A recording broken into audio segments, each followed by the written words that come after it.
I'm a part-time seller on Poshmark, and lately I've been getting a lot of questions about BOLO brands. First off, a BOLO brand, well, BOLO stands for be on the lookout. It's any sort of brand that is going to make you a high profit in your reselling business. That being said, I'm going to start a series with what is on my BOLO brand list. I'll separate them into categories, but today I am going to start with bread and butter BOLO brands. What bread and butter means, at least to me, and I think to a lot of other resellers, it's something that you're going to maybe find a little bit more often than other brands. It's something that's going to not really sell for the highest of profits, going to make you maybe a quick 15 to 30 bucks, but usually do sell pretty quickly. They're kind of like the old reliables of brands to resell.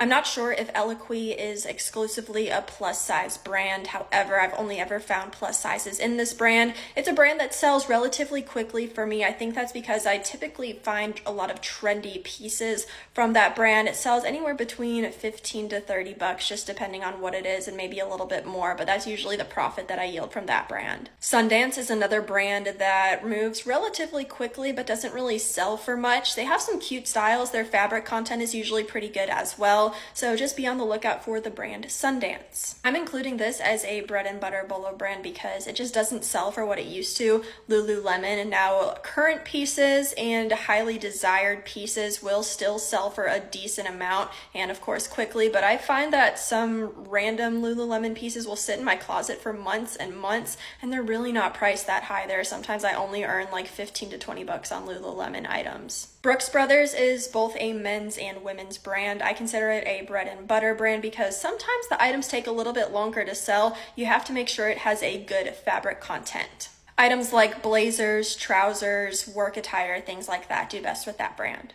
Another brand that earns me a quick $10 to $25 is NYDJ. I would look for denim and work pants like trousers. As a whole, Anthropologie is bread and butter for me because some of their pieces, and they have all kinds of different brands. I would suggest doing research on all of the different brands that Anthropologie carries. There are some very high end and some very middle to low end, at least in terms of resale value. Abercrombie is bread and butter to me, especially their denim. I don't really pick up any other pieces unless they are new with tags and a newer and very desirable style. I have the best luck selling their denim. It sells pretty quickly, not for the most money, but anywhere between $35 to $50, just depending on the size and the style. Curve Love and bigger sizes do best with that brand. This is another brand I'm considering bread and butter. I think a lot of people know about it, but with Lilly Pulitzer, you have to be getting bigger sizes. Smaller sizes sit for a long time. You have to get desirable styles, make sure the colors are not faded. That is pretty much what the entire brand is about. So make sure they are in really great condition, then it sells pretty quickly and pretty well. But if there are factors working against it, it will sit for a long time.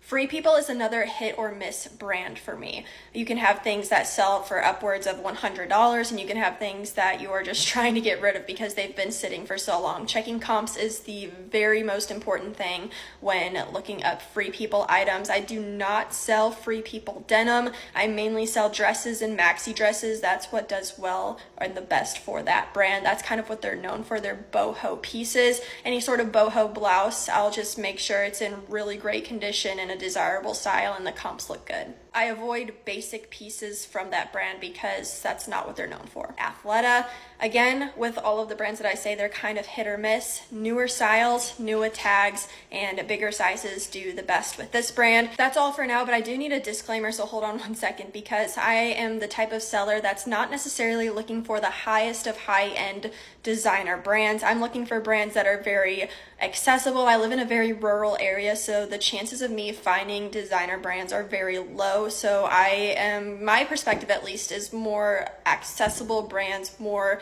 everyday brands. So that's part one of this series. I'll go over denim brands, I'll go over dress brands, I'll go over outerwear, athletic, you name it. So just stay tuned for more parts of this series.